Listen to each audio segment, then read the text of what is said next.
Welcome to Guide Guru. We hope this video helps. You start by preparing Word and your sources.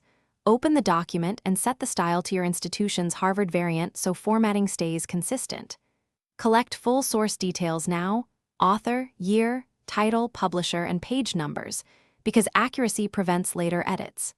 Then go to the References tab and confirm citations and bibliography options. Choose Harvard. Once done, you're ready to insert your first citation, which seeds the bibliography automatically and saves time.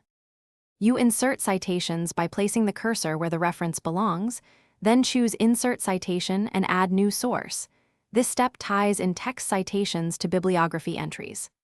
Select the correct source type: book, chapter, webpage, and fill fields exactly as collected.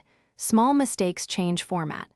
Once several sources exist, use Manage Sources to edit, merge duplicates, or update missing data. Make sure to update the in-text citation if you change an author or year.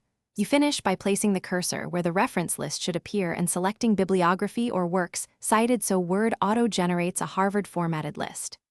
Then check entries for correct order, punctuation, and italics. Word may misformat non-standard sources, so you'll sometimes need manual tweaks. If things go wrong, update citations, press Ctrl plus a then F9 to refresh fields, or re-enter any problematic source. This ensures consistent style and prevents missing entries when you submit your document. Thanks for watching. Consider subscribing if we helped you today.